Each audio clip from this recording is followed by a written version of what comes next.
Hello student, welcome to my YouTube channel. आज जो हमने लिया है, मतलब आज जो हम करने जा रहे हैं वो हम क्या करने जा रहे हैं। सबसे पहले तो आप लोगों को बता दूं कि एचएनबी यूनिवर्सिटी ने क्या कहा था, जितने भी उसके फर्स्ट ईयर और सेकंड ईयर में स्टूडेंट थे वो प्रमोट कर दिए जाएंगे विदाउट एग्जाम, और थर्ड ईयर के बच्चों का होगा एग्जाम। और एग्जाम कैसा होगा, एग्जाम का पैटर्न कैसा होगा कि 35 मार्क्स के 35 क्वेश्चन आएंगे 2 मार्क्स के, और आपका पेपर होता है 70 मार्क्स का। जो एक्सटर्नल होता है आपका वो 70 मार्क्स का होता है। ओके, 35 क्वेश्चन एमसीक्यू आएंगे। अब आप बच्चों को मैं बता दूं कि एमसीक्यू में नंबर लाना, मार्क्स लाना ज़्यादा हार्ड होता है एज कम्पेयर टू हमारा रिटर्न में। क्यों? क्योंकि आपने रिटर्न में उससे रिलेटेड कुछ भी लिख देंगे तो आपको फिर भी एग्जामिनर कुछ ना कुछ मार्क्स देगा, बट एमसीक्यू में आपको मार्क्स मिलना थोड़ा डिफिकल्ट होता है क्योंकि आपको एग्जैक्ट आंसर पता होना चाहिए। तो जो आज की हमारी वीडियो है उसका बनाने का उद्देश्य सिर्फ इतना है कि मैं पर सब्जेक्ट आपको एक एक सब्जेक्ट लेके चलेंगे। कॉमर्स वालों के लिए यही कि जो भी बीकॉम कर रहे हैं उनका फर्स्ट एग्जाम 1 सितंबर से है, बैंकिंग एंड इंश्योरेंस, ऑडिट वगैरह जिनको भी चॉइस है। तो हम एक एक वीडियो बनाएंगे 50 क्वेश्चंस की। मैं आपको 50 इंपॉर्टेंट क्वेश्चंस दूंगा विद सॉल्यूशन। ठीक है, आप इस वीडियो को देखिए। मेरा मानना यह है कि 50 में से 25 क्वेश्चन उसमें आए, मतलब मेरी पॉसिबिलिटी है क्योंकि मैंने बहुत मेहनत से ये क्वेश्चन सिलेक्ट करे हैं आउट ऑफ पूरी बुक में से, मतलब आउट ऑफ बुक मैंने पूरे क्वेश्चन सिलेक्ट करे हैं। तो आप प्लीज पूरी वीडियो देखिए। अगर आपको लगता हो कि मेरी मेहनत है थोड़ी सी भी, तो आप वीडियो को लाइक कीजिए, सब्सक्राइब कीजिए और शेयर कीजिए सबके साथ। जितने भी आपके एचएनबी फ्रेंड है, आपको तो कुछ नहीं जाएगा, आपके पास वीडियो आ गई, आपको कुछ नहीं जाएगा, बट आगे उनके लिए फायदा हो जाएगा। ठीक है, तो हम स्टार्ट करते हैं एक एक क्वेश्चन से। फर्स्ट क्वेश्चन से हम स्टार्ट करेंगे और लास्ट तक जाएंगे। 50 क्वेश्चन हम देखेंगे, समझेंगे। सबसे इंपॉर्टेंट होता है समझना कि उसके पास का भी कोई क्वेश्चन आ गया तो हम उसको कर ले आराम से। ठीक है, तो स्टूडेंट हम फर्स्ट क्वेश्चन से स्टार्ट करते हैं। जो इसमें फर्स्ट क्वेश्चन हमने लिया है एमसीक्यूज में, इंपॉर्टेंट क्वेश्चन में फर्स्ट क्वेश्चन है हमारा कि which bank is known as banker's bank. कौन सा बैंक है जो बैंकर्स बैंक कहते हैं, जिसे मेरे को ये लगता है 90 से 95% चांसेस है कि ये क्वेश्चन आएगा जरूर कि सबसे बड़ा बैंक कौन सा है, या कौन सा ऐसा बैंक है जिसकी सारी नॉर्म्स मानी जाती है। तो वो है हमारा reserve bank of India. Reserve bank of India वो बैंक है जो फादर्स ऑफ ऑल बैंक है। अगर आप बैंकर्स बैंक बोल दो या फादर ऑफ ऑल बैंक बोल दो तो आपको आंखें बंद करके कहना है कि ये कौन सा बैंक है, रिजर्व बैंक ऑफ इंडिया है। अब इसमें मैं एक और क्वेश्चन बना देता हूँ कि रिजर्व बैंक ऑफ इंडिया का हेडक्वार्टर कहाँ पे है। ये क्वेश्चन आ सकता है कि रिजर्व बैंक ऑफ इंडिया का हेडक्वार्टर कहाँ पे है। तो रिजर्व बैंक ऑफ इंडिया का हेडक्वार्टर मुंबई में है। ठीक है, रिजर्व बैंक ऑफ इंडिया का हेडक्वार्टर मुंबई में है।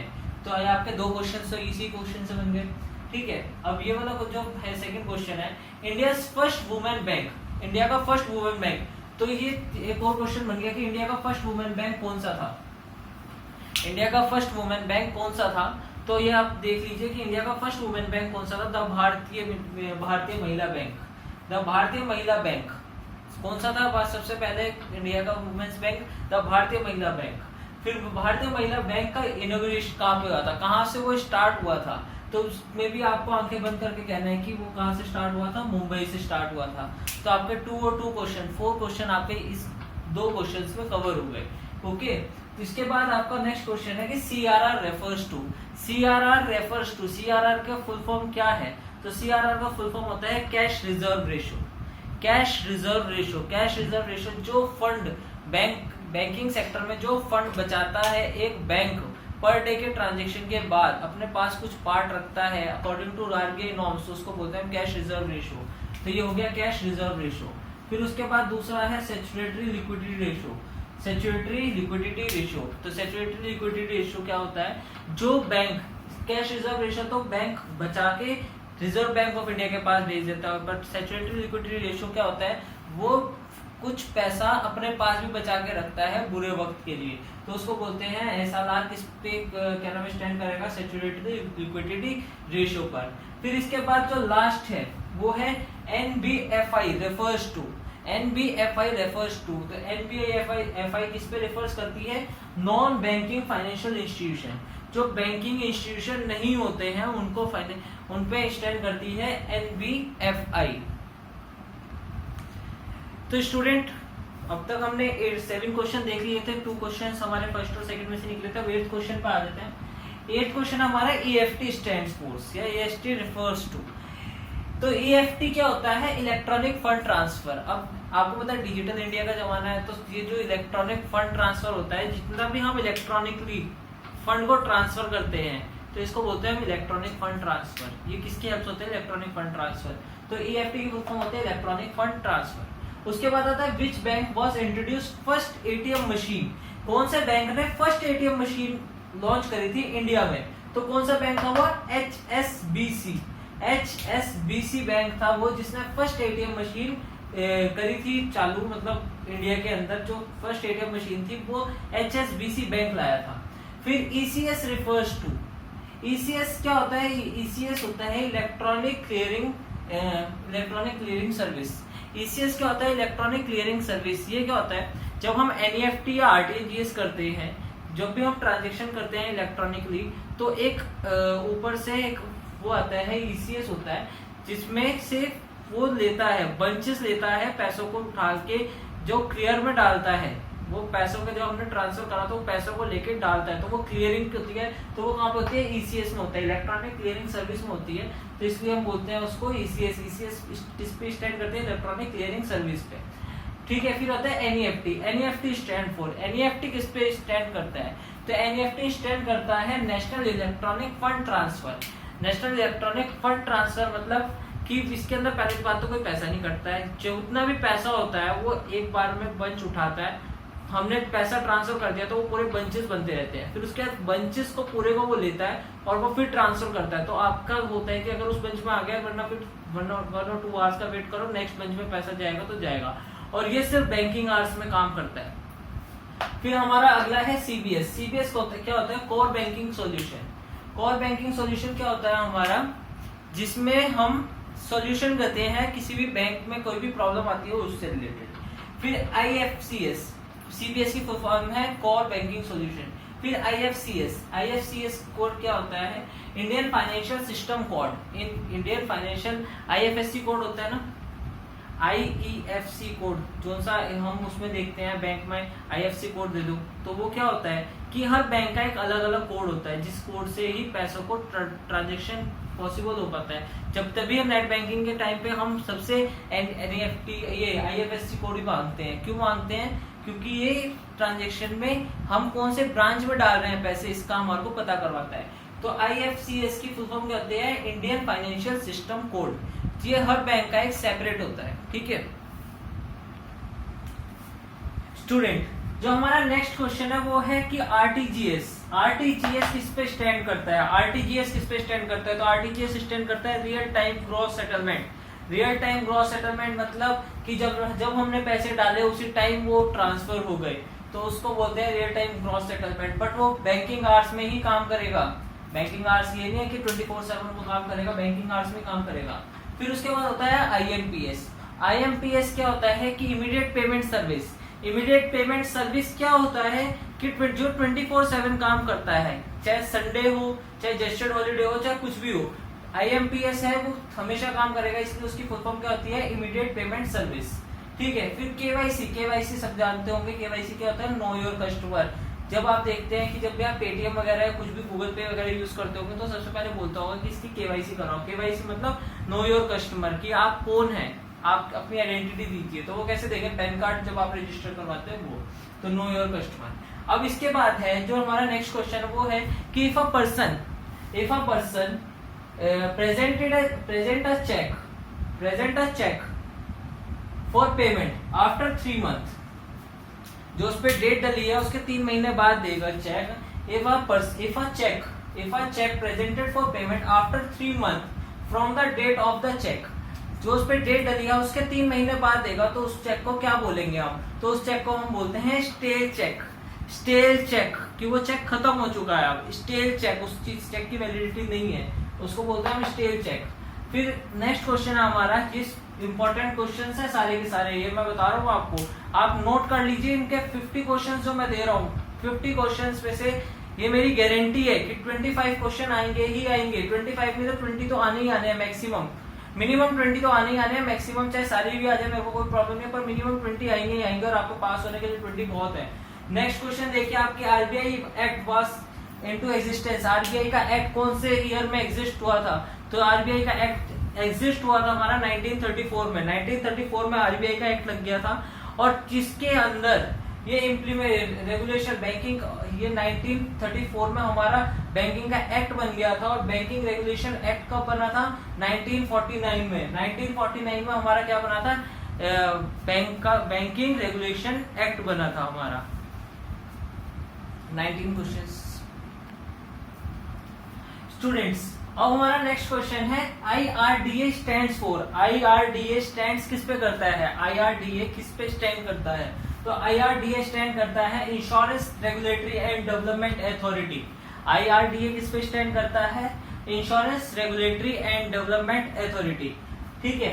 अब IRDA एक्ट क्यों बनाया गया? सबसे पहले तो इंश्योरेंस का एक्ट क्यों बनाया गया? इंश्योरेंस ही क्यों बनाया गया? इंश्योरेंस इसलिए बनाया गया कि जिससे बर्डन ना बने, बर्डन ना बने। और पीछे अगर किसी सामान का भी इंश्योरेंस होता है, किसी आदमी का भी, अगर आदमी चला जाएगा तो उसके पीछे ही इतना बैकअप रहे कि वो जो उसके पीछे के लोग हैं वो सफर ना करे। और जो इंसान जो किसी चीज के लिए बनाया गया है कि उससे लॉस से रिकवर होने के लिए इंश्योरेंस करवाया जाता है। ठीक है। अब IRDA एक्ट कब बनाया गया? ये both questions are very important. IRDA act कब बनाया गया? कि 1999 में IRDA एक्ट बनाया गया। ये बस कुछ बातें हैं, आपका एग्जैक्ट आंसर पता होना चाहिए तो इसलिए मैं बता रहा हूँ। IRDA एक्ट कब बनाया गया? 1999 में। अगर अच्छी लग रही है वीडियो प्लीज सब्सक्राइब कर दीजिए और शेयर कीजिए अपने फ्रेंड्स के साथ। ठीक है। नेक्स्ट वीडियो क्या है? नेक्स्ट क्वेश्चन क्या है कि इन case of life insurance, HLV refers to, in case of life insurance के केस में HLF की रेफर्स किस पे स्टैंड करते हैं? HLF तो इसको बोलते हैं human living life value. Human की क्या लाइफ वैल्यू है उस पर डिपेंड करती है लाइफ पॉलिसी। ठीक है। तो रेफर्स क्या करता है? Human life value. फिर नेक्स्ट क्वेश्चन हमारा both assignment and nomination are possible in case of dash policy. इस क्वेश्चन का मतलब क्या है कि वो पॉलिसी बताइए जिसके अंदर अगर वो चीज चली जाए तो ये चीज चली जाए तो नॉमिनेशन को पैसा मिलता है, और अगर वो चीज है तो वो खुद को वो लेगा। ठीक है। तो ये है लाइफ पॉलिसी। कोई सी भी पॉलिसी ऐसी नहीं होती, जैसे फायर इंश्योरेंस है। फायर इंश्योरेंस किसे मिलेगा? जब फायर लग जाएगी, आग लग जाएगी तब मिलेगा। सॉरी, जब आग लग जाएगी तब आपको फायर इंश्योरेंस मिलेगा, फायर इंश्योरेंस का क्लेम मिलेगा। मरीन इंश्योरेंस कब होगा? जब जहाज डूब जाएगा। हेल्थ इंश्योरेंस कब मिलेगा? जब हम बीमार पड़ेंगे। बट लाइफ इंश्योरेंस कैसा है कि वो हमें भी मिल सकता है, और अगर हम मर गए तो हमारे उसको भी मिलेगा। किसको? जो उसका नॉमिनेटर होगा। तो वो है लाइफ इंश्योरेंस। फिर group insurance provide insurance cover to a number of person under a single policy. एक पॉलिसी है, उस पॉलिसी को क्या बोलते हैं? जिसके अंदर हमारा क्या होता है कि एक जो इंसान ने ली है वो भी आए और उसके अंदर साथ में और भी लोग आए, तो उसको बोलते हैं मास्टर पॉलिसी। जिसमें एक से ज्यादा लोग कवर हो जाते होता है तो उसको बोलते हैं मास्टर पॉलिसी। तो स्टूडेंट्स हमारा जो नेक्स्ट क्वेश्चन है वो नेक्स्ट क्वेश्चन है हमारा कि मैरीन इंश्योरेंस कौन सा इंश्योरेंस होता है? सबसे पहले marine insurance related to water. जितनी भी हमारी वाटर से रिलेटेड, हम जो ट्रांसपोर्टेशन करते हैं वाटर से रिलेटेड, उसके बारे में हम बता दें तो वाटर से रिलेटेड जो भी करेंगे उसको बोलते हैं मैरीन वर्क। और मैरीन वर्क से रिलेटेड जो भी इंश्योरेंस होगा उसको बोलेंगे हम वाटर इंश्योरेंस या मरीन इंश्योरेंस। तो मरीन इंश्योरेंस का एक्ट कौन सा है? मरीन इंश्योरेंस का एक्ट मरीन इंश्योरेंस एक्ट 1963 में हुआ। ठीक है। उसके बाद जो हमारा नेक्स्ट क्वेश्चन है वो है हमारा पेमेंट ऑफ कंपनसेशन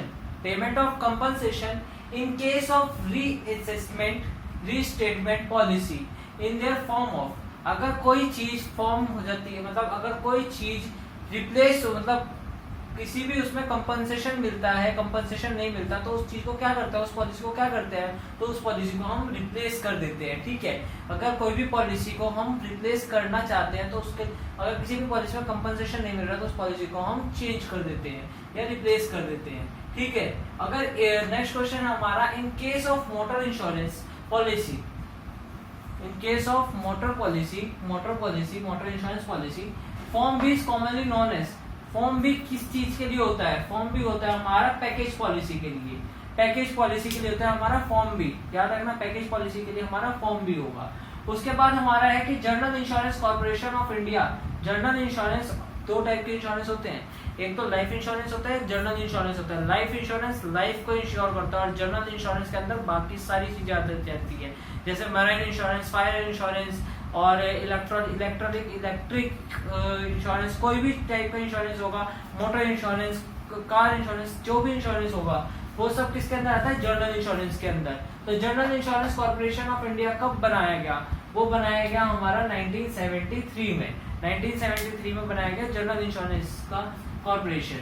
और लाइफ इंश्योरेंस का कब बनाया गया, लाइफ इंश्योरेंस कॉर्पोरेशन का। तो सबसे पहले तो इसके अंदर दो क्वेश्चन आते हैं कि LIC की फुल फॉर्म क्या आती है, life insurance corporation of India, जिंदगी के साथ भी जिंदगी के बाद भी, ठीक है, ये इसकी टैगलाइन है। ओके, तो life insurance corporation of India कब फॉर्म हुआ, 1956 में।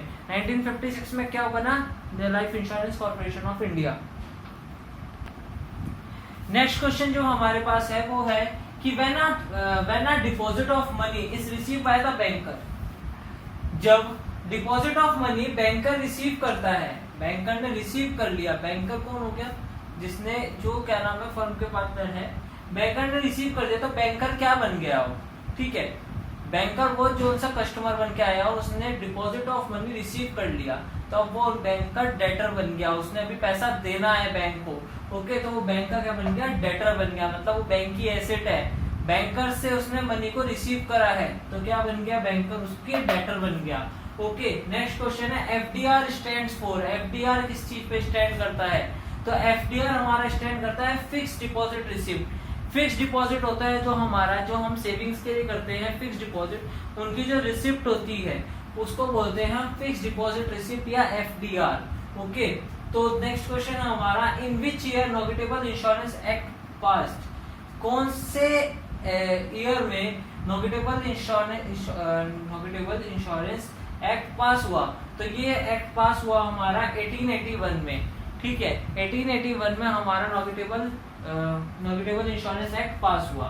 फिर ये नेक्स्ट क्वेश्चन हमारा, डैश इज द पर्सन, वो कौन सा पर्सन है जो ड्रॉ करता है, मतलब जो चेक को ड्रॉ करता है या बनाता है चेक को, तो इसका आंसर है ड्रॉअर। जो ड्रॉ से ड्रॉअर बन जाएगा कि जो बंदा चेक बनाता है उसको हम बोलते हैं ड्रॉअर, ठीक है, जो बंदा साइन करता है उस पे। नेक्स्ट क्वेश्चन हमारा, एंडोर्समेंट फैसिलिटी दैट, एंडोर्समेंट की फैसिलिटी क्या कहलाती है, एंडोर्समेंट की फैसिलिटी क्या होती है, एंडोर्समेंट की फैसिलिटी होती है ट्रांसफर की। ट्रांसफर मतलब कि अगर मैंने किसी को पैसे देने हैं, और थर्ड पर्सन ने मेरे को देने हैं, तो मैं मैं ए हो गया, वो बी हो गया और वो सी हो गया, जिसको देने हैं वो बी है और जिससे लेने हैं वो सी हो गया, तो मैं क्या करूंगा, बी और सी को मिला दूंगा या एक चेक पास कर दूंगा जिसमें वो दोनों को लिंक कर देगा। जो मैंने एंड्रोस कर दिया चेक, मतलब इसने मेरे को दिया तो मैंने बी को एंड्रोस कर दिया वो चेक, तो वो चेक उस चीज को बोलते हैं हम, उस टर्म को बोलते हैं हम ट्रांसफरेबिलिटी, कि मैंने एक से दूसरे को ट्रांसफर कर दिया। एंड्रोसमेंट का मतलब ट्रांसफरेबिलिटी। फिर नेक्स्ट है हमारा, the person who Andros the instrument, उस पर्सन को क्या कहते हैं जो एंड्रोस करता है इंस्ट्रूमेंट को, तो उसको बोलते हैं हम एंड्रोस, उसको हम एंड्रोस ही बोलते हैं। समझ में आया? ये 35 क्वेश्चन हो गए हैं, अभी मैं 5 एक्स्ट्रा क्वेश्चन देने वाला हूं आप लोगों को। तो स्टूडेंट जो हमारा नेक्स्ट क्वेश्चन है वो है PMJDY। PMJDY किस पे स्टैंड करता है, ये हमारा 36 क्वेश्चन है आज का। तो PMJDY किस पे स्टैंड करता है, ये स्टैंड करता है प्रधानमंत्री जन धन योजना पे, प्रधानमंत्री जन धन योजना पे स्टैंड करता है PMJDY, प्रधानमंत्री जन धन योजना, ठीक है, जो मोदी जी ने हमारे जो करंट प्राइम मिनिस्टर हैं उन्होंने स्टार्ट करी है प्रधानमंत्री जन धन योजना। फिर आ डैश रिस्क में रिजल्ट इन लॉस और गेन, वो कौन सा क्या नाम है रिस्क है जो रिजल्ट में बदल सकता है लॉस में या गेन में। तो रिस्क बेरिंग जो जितना भी हम रिस्क लेते हैं वो किसमें लेते हैं, बिजनेस में लेते हैं, ठीक है। तो वो कौन सा रिस्क है, स्पेकुलेटिव रिस्क। स्पेकुलेटिव मतलब सोचा समझा रिस्क, तो सोचा समझा रिस्क अगर लेंगे तो वो प्रॉफिट में भी बदल सकता है और लॉस में भी बदल सकता है। Insurance is a contract of indemnity, insurance किसका कॉन्ट्रैक्ट है, इंडिमिनिटी का। जब तक वारदात नहीं होगी या कोई घटना नहीं होगी तब तक उसका पैसा नहीं मिलेगा, indemnity. The proposal of group insurance is called, जो प्रपोजल मिलता है हमारे को ग्रुप इंश्योरेंस का प्रपोजल मिलता है उसको हम क्या बोलते हैं, तो उसको हम बोलते हैं मास्टर प्रपोजल। ठीक है, मास्टर प्रपोजल उसको हम बोलते हैं मास्टर प्रपोजल। उसके बाद लास्ट क्वेश्चन है आज का इस वीडियो का, वो है how we going to know that cheque is cross और नॉट। हमें कैसा पता लगेगा, हम अगर बैंकर हैं और हमें कैसे पता लगेगा कि ये चेक क्रॉस है या नहीं है। ठीक है, तो उसका सबसे बड़ा रीजन, सबसे बड़ा अच्छा रास्ता है कि क्रॉसिंग ऑफ चेक मतलब हम साइड में 2 लाइनें खींच देते हैं। ठीक है, राइट साइड में 2 लाइनें खींच देंगे तो वो क्रॉस हो जाएगा। तो जैसे ये चेक है ना पूरा का पूरा, तो अगर मैं यहाँ पे लाइनें खींच दूंगा तो ये चेक क्रॉस हो जाएगा। ठीक है, तो इसको बोलते हैं हम क्रॉसिंग ऑफ चेक। ओके, तो अगर आपको ये वीडियो अच्छी लगी हो, अगर हेल्पफुल लगी हो जरा सी भी, ये मेरा प्रॉमिस करता हूँ कि 20 क्वेश्चन आएंगे ही आएंगे, मिनिमम 20 आने ही आने हैं इस वीडियो में से। ठीक है, तो अगर वीडियो अच्छी लगी हो तो प्लीज सब्सक्राइब कीजिए, शेयर कीजिए जितना कर सकते हैं। ठीक है, इस वीडियो को देखिए, एक एक बात मैंने समझाई है, आप मेरे को लगता है उसके आसपास के आंसर भी दे देंगे अगर आपके पास आया होगा। ठीक है, तो वीडियो देखिए, लाइक कीजिए, सब्सक्राइब कीजिए। नेक्स्ट वीडियो में डाल दूंगा, आप पहले इस वीडियो को प्यार देंगे तो मैं नेक्स्ट चैप्टर की या नेक्स्ट जो आपका सब्जेक्ट है उसकी वीडियो में डाल दूंगा। तो आप पहले इस वीडियो को प्यार दीजिए तो मैं नेक्स्ट अगली वीडियो पे मेहनत करूंगा। Thank you for watching this video. Please share कीजिए जितना कर सकते हैं, सब्सक्राइब अगर नहीं भी करोगे तो कोई बात नहीं, बट शेयर कीजिए, जितना शेयर करेंगे उतना ज्यादा लोगों का फायदा होगा। ठीक है, बेनिफिट होगा, इसे ग्रुप्स में डालिए अपने कॉलेज के। Thank you for watching this video, thank you so much.